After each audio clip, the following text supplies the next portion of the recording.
நாம் ஜெபம் செய்வோம். எங்களை நேசிக்கிற எங்கள் அன்பின் ஆண்டவரே, இந்த வேளையில் நம்முடைய சமூகத்தில் வருகிறோம். எங்களுடைய குற்றங்கள் எல்லாம் மன்னிங்க, எங்களை பரிசுப்படுத்துங்க, தகுதிப்படுத்துங்க, தூய்மைப்படுத்துங்க. இயேசுவின் பிரசன்னம் கிருபை என்னோடு எங்களோடு விசேஷமாய் தங்கியிருப்பதாக.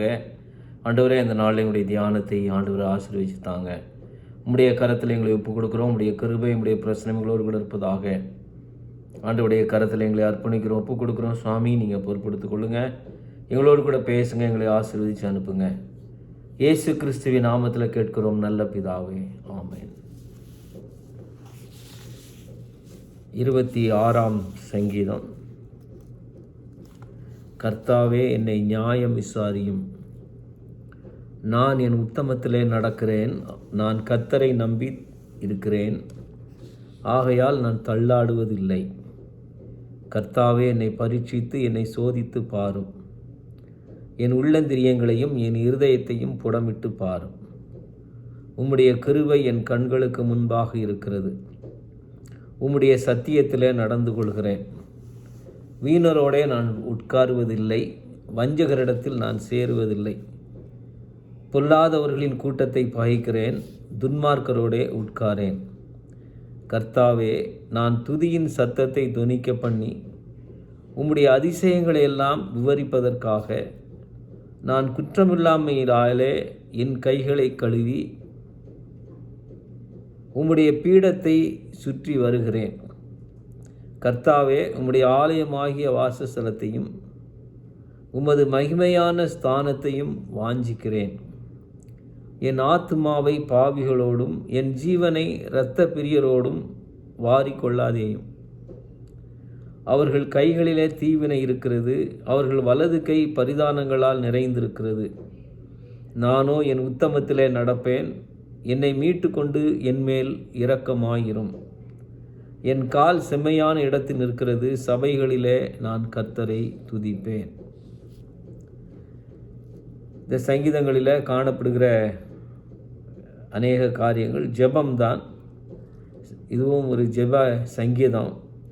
அநேக காரியங்களை நம்ம பல வசனங்களில் பல சங்கீதங்களில் நாம் பார்த்துருக்குறோம். இதில் புதுசாக ரொம்ப விஷயங்கள் இல்லை. நிறைய காரியங்கள் ஏற்கனவே நம்ம பார்த்த காரியங்கள் இருக்கலாம். ஆனால் ஒரு சில வசனத்தில் ஒரு சில காரியங்களை மட்டும் நம்ம பார்த்து முடிக்கலான்னு சொல்லி நான் நினைக்கிறேன். முக்கியமாக அவர் சொல்லுகிற காரியம் 26ஆம் சங்கீதத்தில் அவர் சொல்லுகிறார், கர்த்தாவே, நான் துதியின் சத்தத்தை தொனிக்க பண்ணி உம்முடைய அதிசயங்களை எல்லாம் விவரிப்பதற்காக நான் குற்றமில்லாமையிலே என் கைகளை கழுவி உம்முடைய பீடத்தை சுற்றி வருகிறேன்.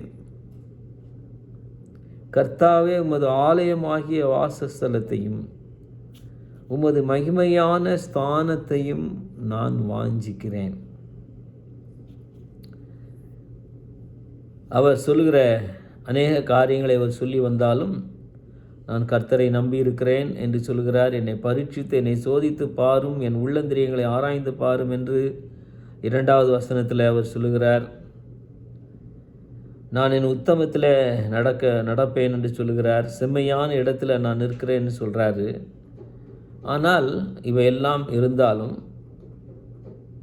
நான் துதியின் சத்தத்தை தொனிக்க பண்ணி உம்முடைய அதிசயங்களை எல்லாம் விவரிப்பதற்காக, அதாவது துதியின் சத்தம் வேண்டும், உம்முடைய அதிசயங்களை நான் விவரிக்க வேண்டும்.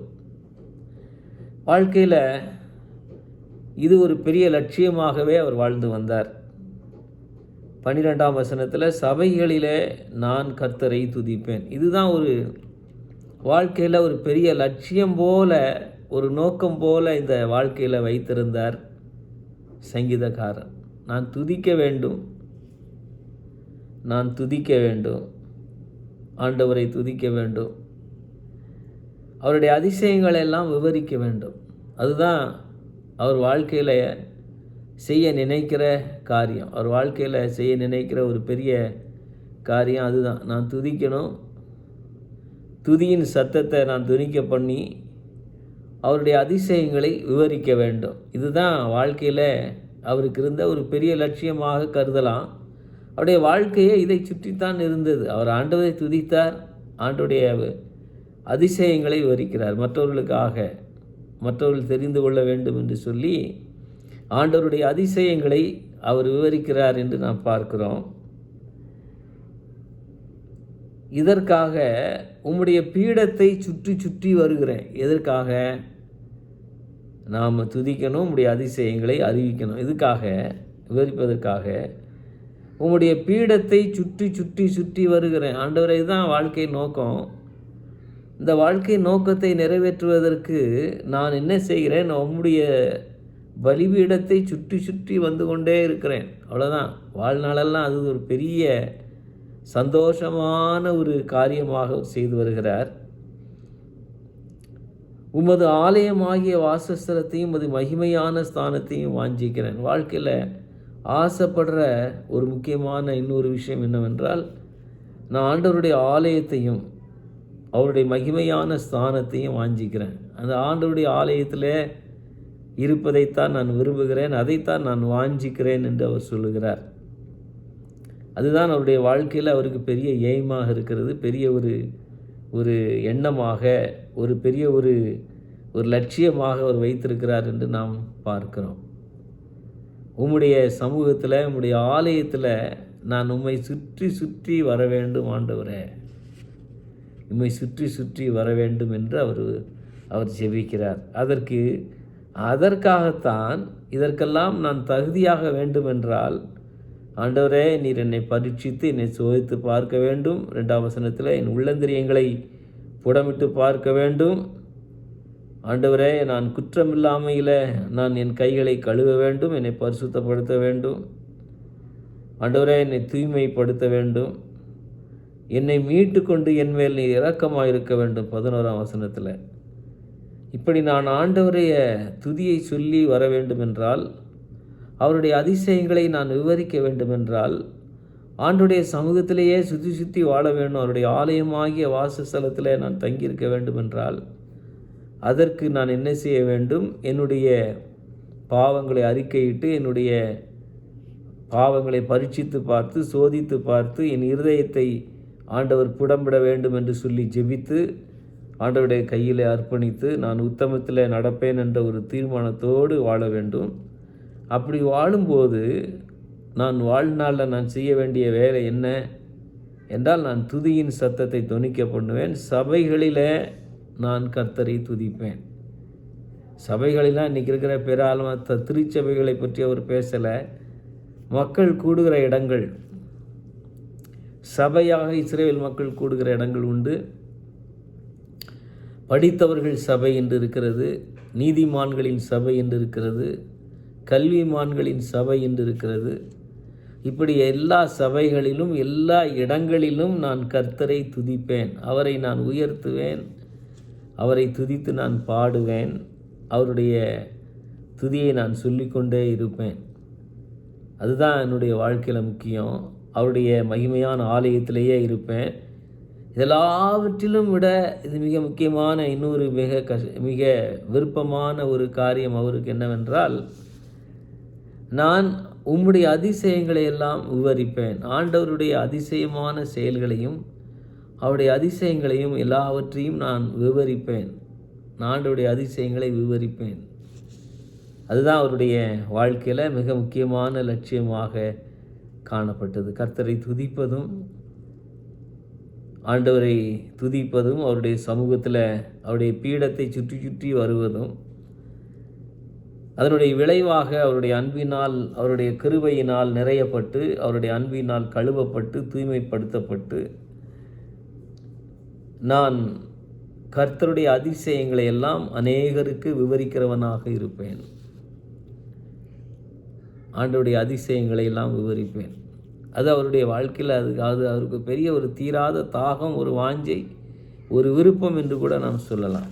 அப்படிப்பட்ட ஒரு தீராத விருப்பம், ஒரு வாஞ்சை நமக்கு உண்டா? நான் கர்த்தருடைய ஆலயத்தில் தங்கியிருந்து அவருடைய அதிசயங்களை எல்லாம் நான் சபைகளில் மக்களுக்கு கூடுமானவரை நான் சொல்லிக்கொண்டே இருப்பேன். அதிசயமான தெய்வம் எப்படி என்னை வழிநடத்தினார், எப்படி நம்மை வழிநடத்தினார் என்று சொல்லி அவரை அறிவித்து கொண்டே இருப்பேன். ஆண்டவரை அறிவிக்கிறவர்கள், ஆண்டவருடைய சுவிசேஷ பணி செய்கிற அந்த ஒரு முக்கியமான வேலையில் இந்த தாவீதும் இருந்தார் என்பதில் சந்தேகமே இல்லை. ஆண்டவரை குறித்தும் அவருடைய அதிசயங்களை குறித்தும் விவரித்து சொல்லும் இந்த முக்கியமான வேலையை அவர் செய்து கொண்டு வந்தார். அதில் எந்த விதமான சந்தேகமும் நமக்கு இல்லை. அவருடைய அதிசயங்களை நான் விவரிப்பேன் என்று சொல்கிறார். அப்படிப்பட்ட ஒரு வாஞ்சையோடு கூட இந்த தாவீது வாழ்ந்ததை நாம் பார்க்கிறோம். அந்த வாஞ்சையும் விருப்பமும் நமக்கும் இருக்க வேண்டும் பிரியமானவர்களே. இதுதான் வாழ்க்கையில் நமக்கு இருக்க வேண்டிய மிகப்பெரிய விருப்பம், மிகப்பெரிய ஆசையும் அதுதான். இந்த விருப்பத்தையும் வாஞ்சையும் ஆண்டவர் நமக்கு நிறைவேற்றி தருவாராக. ஜெபம் செய்வோம். எங்களை நேசிக்கிற எங்கள் அன்பின் ஆண்டவரே, நாங்கள் உம்முடைய அதிசயங்களை விவரிக்கிறவர்களாக, உம்முடைய பீடத்தை சுற்றி வருகிறவர்களாக, சபைகளில் உம்மை துதிக்கிறவர்களாக காணப்பட உதவி செய்யும். அதற்கு ஏற்றபடி எங்களை பரிசுத்தமான பாதையில் நடத்தி பரிசுத்தப்படுத்தி பலப்படுத்தி வழி நடத்தும். இயேசு கிறிஸ்துவின் நாமத்திலேயே கேட்கிறோம் நல்ல பிதாவே, ஆமேன். நம்முடைய கர்த்தராகிய இயேசு கிறிஸ்துவினுடைய கிருபையும் பிதாவாகிய தேவனுடைய அன்பும் தூய ஆவியானவருடைய ஐக்கியமும் நம் அனைவரோடும் இன்றும் என்றும் சதா காலமும் தங்கியிருப்பதாக, ஆமேன். என் ஆத்துமாவே கர்த்தரை ஸ்தோத்திரி, என் முழு உள்ளமே அவருடைய பரிசுத்த நாமத்தை ஸ்தோத்திரி. என் ஆத்துமாவே கர்த்தரை ஸ்தோத்திரி, அவர் செய்த சகல உபகாரங்களையும் மறவாதே.